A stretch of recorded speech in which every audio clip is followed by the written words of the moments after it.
MBA Talk Series at Global College International. Nepal as a global brand between myth, meaning, and market. Today we will cover introduction of the speaker, how to avoid being successful, and Nepal as a brand today. Then we'll look at Nepal as a brand tomorrow, the necessary alignment between brand and reality, followed by a discussion. First, let's start with my introduction. It's me, Professor M. Dr. Wolfgang Georg Arlt.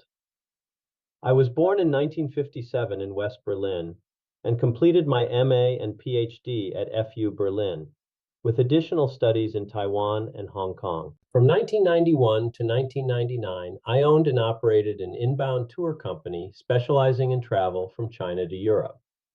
Since 2004, I have been the founder and CEO of China Outbound Tourism Research Institute, and since 2021, the founder and CEO of the Meaningful Tourism Center. Between 2002 and 2020, I served as professor of international tourism management at German universities.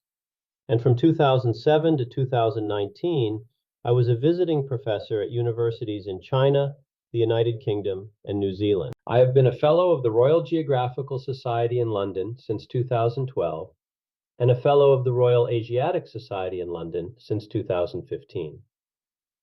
Since September 2024, I have been living in Kathmandu, Nepal. Okay, let's talk about how to avoid being successful. More people live in the red regions than in all of the gray combined. Nepal has almost ideal conditions to be a successful, rich, developed country, situated close to more than 50% of mankind as potential customers and investors. Lack of ocean approach no longer a problem in a digital, service-centered economy, while tourism demand shifting to transformative experiences. No historical baggage from being a former colony. Neutral, democratic country, not considered as a threat by anyone. Geopolitical situation giving Nepal relevance for all main global players: India, China, USA, Europe. Nepal has almost ideal conditions to be a successful, rich, developed country. Moderate climate, few dangerous animals. Cultural and ethnical diversity within a strong sense of national belonging. Demographic dividend, young, motivated, English-speaking population. Among 50 biggest countries in the world by number of citizens. International connections to non-resident Nepali around the world. Great number of natural, cultural, and heritage tourism resources. Vast number of unused investment opportunities. Government and bank reserves equivalent to more than a year GDP. Now let's talk about how on earth did Nepal avoid to become a success story in the first quarter of the 21st century and to develop into the Switzerland of Asia. Have a look on the nominal GDP per capita. According to Economy Nepal 2025, Nepal is ranked as third poorest country in the world outside of Africa. And per tourism Nepal, with just 1 million international arrivals, visitors only spend about 50 USD per person per day. One part of the answer by Birendra Raj Pandey, President of the Confederation of Nepalese Industries. Nepal has witnessed numerous political changes since 1950, including shifts in regimes, governance structures, and constitutions. Our entire time has largely revolved around political rhetoric, and the economy has never truly been at the center stage of any political party. As there were no economic returns, our industrial and business sectors weakened, capital formation declined, and the core of our industrial strength eroded. As a result, people are leaving the country in large numbers. Another part of the answer: Nepal is missing a coherent global brand. Let's examine Nepal as a brand today. Many countries use logos featuring natural and cultural elements to define their brand. Now let me share my personal experience. I told my friends and contacts, many tourism professors or experts having traveled to 50+ countries, many living in Asia, that I am moving to live in Nepal. Their answer was, "Oh, Nepal, I heard it is a nice place," or "I met some Nepali people, very friendly." I questioned, "Have you ever been to Nepal?" Answer, 99% of the time, "No, unfortunately never." Question, "Why not?"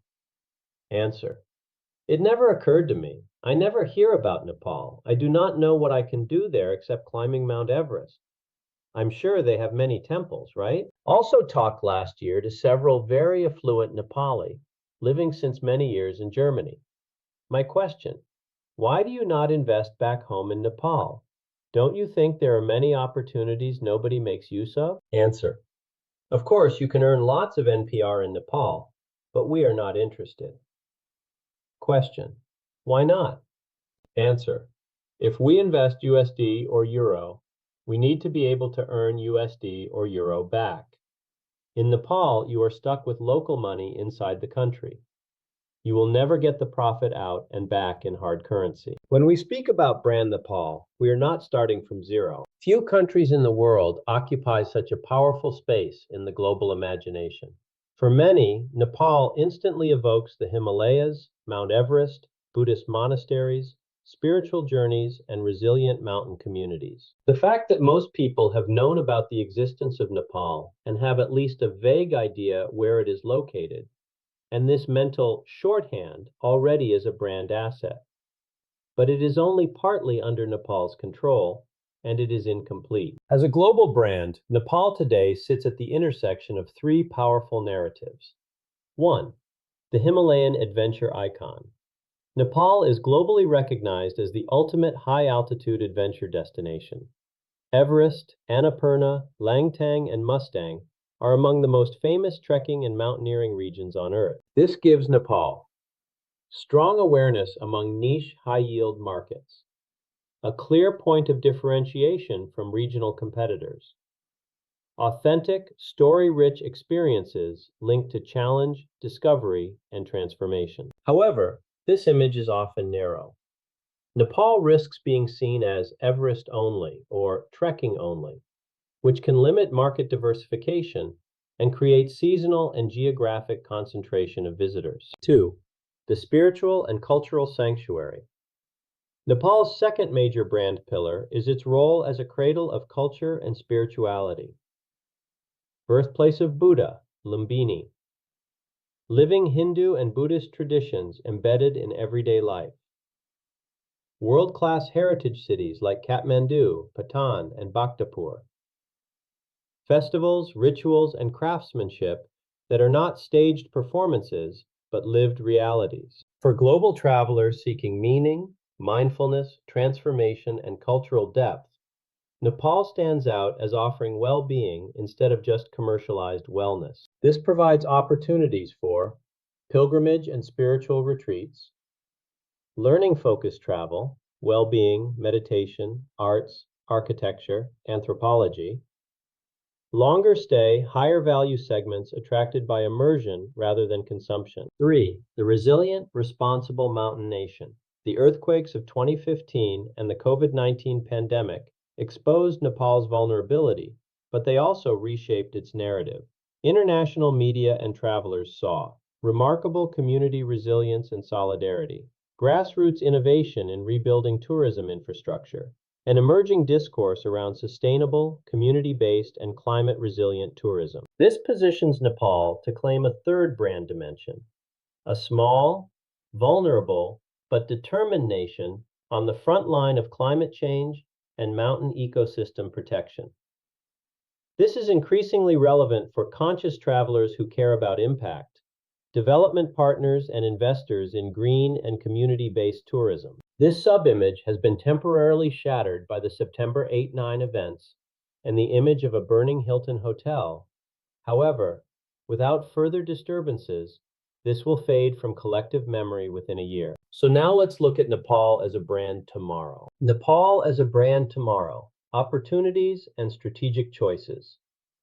To move from a collection of images to a coherent global brand, Nepal needs to consciously integrate these three narratives, from Everest to Himalayan living culture. Use the fame of Everest as a door opener, but lead visitors towards diverse regions, cultures, and seasons. Connect trekking with homestays, heritage, and spiritual sites, from cheap destination to value-rich, transformative experiences. Competing on price alone undermines Nepal's brand equity.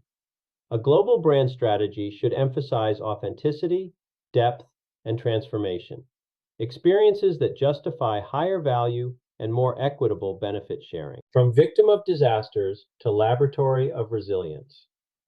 Instead of being defined by past earthquakes or crises, Nepal can position itself as a learning hub for the creation of a meaningful tourism economy. Necessary alignment between brand and reality. The move from a collection of images to a coherent global brand can only be successful if the cognitive dissonance between expectations and reality is not too big. The necessary activities of investment, product development, and safeguarding consistent service quality to bring the country and the tourism industry into the 21st century will have to be done by the domestic and international private sector. However, the public sector has to begin to provide the necessary public infrastructure, reliable supply of electricity and good quality internet connections, a functioning inner and intra-city road network, comprehensive urban public transport, a modern international airport, reliable domestic air transport, low levels of air pollution,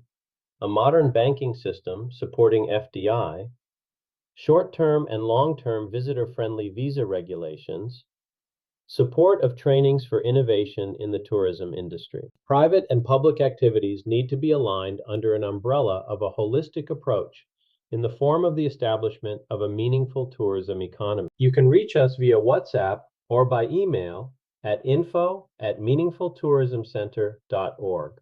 Also, you can visit our website at meaningfultourismcenter.org and explore our newsletter, Meaningful Tourism Weekly, for the latest updates.